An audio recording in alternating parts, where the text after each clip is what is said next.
Assalamualaikum warahmatullahi wabarakatuh.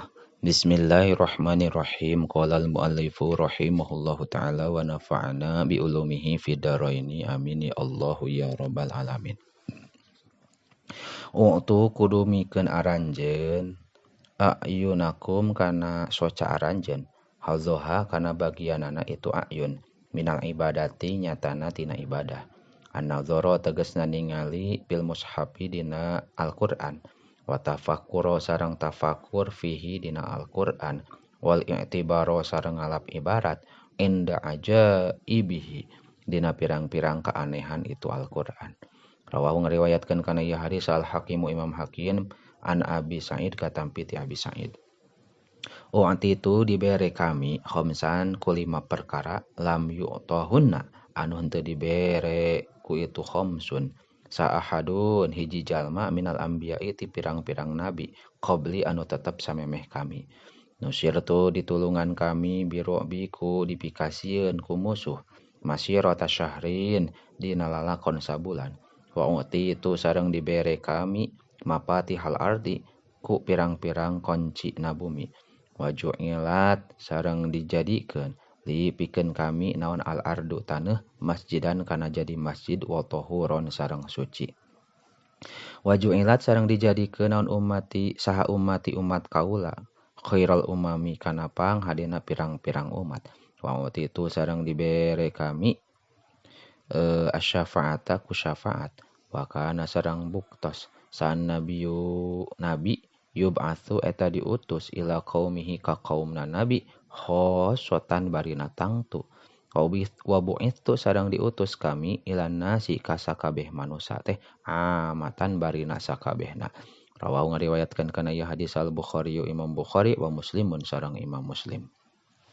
Waktu itu diberi kami sab'ina kana 70 sab'ina alfan kana 70.000 min ummati ti umat kami yadkhuluna arasub itu ummah ala jannata ka surga bi ghairi hisabin kalawan henteu make hisaban. Wujuhuhum bari ari wajahna itu umat teh kal qamari eta saperti bulan Lailatul Badri dina peutingan bulan purnama. Wa qulubuhum sareng ari pirang-pirang hatena umat teh ala qalbi rajulin eta netepan hatena hiji lalaki wahidin anu sahiji. Pas tajadtu tuluy menta tambah kami Robbi ka pangeran kami azza maha mulia Robbi wa jalla sareng maha agung Robbi. Pazada tuluy nambahan Robbi ni ka kami ma'akuli wahidin sarta saban-saban sahiji teh sab'ina alfan ma'akuli wahidin eta tetep sarta saban-saban sahiji sab'ina alfan ari 70.000. Rawahu ngariwayatkeun kana ieu hadis Ahmadu Imam Ahmad an Abi Bakrin katampi ti Abi Bakar. Umatiyat dibere sa umat kami syai'an ku hiji perkara lam yu'tahu anu henteu dibere anu can pernah dibere ku ieu syai' saahadun hiji jalma minal umami ti pirang-pirang umat ayakulu kana yen sasauran umat indal musibati dina nalika meunang musibah innalillahi wa inna ilaihi rajiun kana lapad innalillahi wa inna ilaihi rajiun. Rawahu ngariwayatkeun kana ieu hadis Ibnu Murdaweh an Ibni Abbas katampi ti Ibnu Abbas. Tu kudu mikeun aranjeun al ajiro ka nu buburuh ajrohu kana buruhanana itu ajir qabla aya jipa dina samemeh yen garing naon arkuhu kesangna itu si ajir. Wa alamu sareng kudu nganyahokeun aranjeun ajrohu kana buruhanana itu si ajir wa bari ari itu si ajir teh pi amalihi eta dina amalna itu si ajir. Rawahu ngariwayatkeun kana ieu hadis Al-Baihaqi Imam Baihaqi.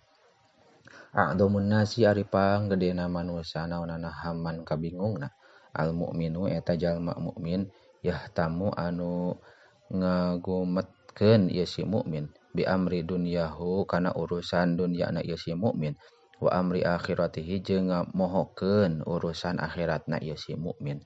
Rawahu ngariwayatkeun kana ieu hadis sa Ibnu Majah an Anasin katampi ti Sayyidina Anas.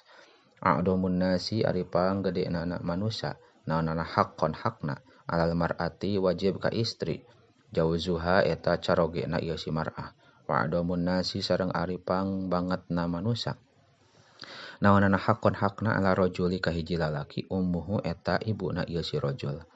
Rawahu ngariwayatkeun kana ieu hadis al Hakim Imam Hakim an Aisyah katampi ti Sayyidah Aisyah. A'domun nisa'i ari panggedena awewe naonana barokatan barokahna aisaruhunna eta pang entengna ieu nisa naonana maunatan biayana. Rawahu ngariwayatkeun kana ieu hadis sa Ahmad Imam Ahmad an Aisyah katampi ti Sayyidatina Aisyah. A'lamu ayatin ari panggedena ayat fil Qur'ani dina Al-Qur'an ayatul kursi eta ayat kursi. Wa dalu ayatin sareng ari pangadilna ayat fil Qur'ani dina Al-Qur'an innallaha ya'muru bil adli wal ihsan eta ayat innallaha ya'muru bil adli wal ihsan. Wa akhwaqu ayatin sareng ari pang dipikarempana ayat fil Qur'ani dina Al-Qur'an pamayamal mithqala dzarratin khairan yarah wa may ya'mal mithqala dzarratin syarran yarah.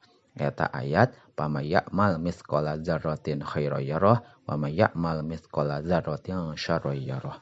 Wa arja ayatin sareng ari pang dipikaarepna ayat fil Qur'ani dina Al-Qur'an ya ibadiyalladzina asrafu ala anfusihim eta ayat ya ibadiyalladzina asrafu ala anfusihim la taqnatu mi rahmatillah innallaha yaghfiru dzunuba jami'a. Rawahu ngariwayatkeun kana ieu hadis sa Asy-Syairazi Imam Syairazi an Ibnu Mas'ud katampi ti Ibnu Mas'ud. Ilamu kudu nyaho aranjeun kabeh anahu kana sayaktosna kalakuan sareng tingkah laisa henteu aya mingkum eta tetep ti aranjeun min ahadin ti hiji jalma naon illa malu warithihi kecuali harta ahli warisna si eman ahabu eta leuwih dipikacinta ilaihi ku ahad min malihi tinimang hartana ahad maluka ari harta anjeun ma eta perkara qadam tu anu geus ngaheulakeun kaula wa mal warithika sareng ari harta warisan anjeun ma eta perkara akharta anu ngahirkeun anjeun. Rawahu ngariwayatkeun kana ieu hadis sa An-Nasa'i Imam Nasa'i an Ibnu Mas'ud katampi ti Ibnu Mas'ud wallahu a'lamu bissawab.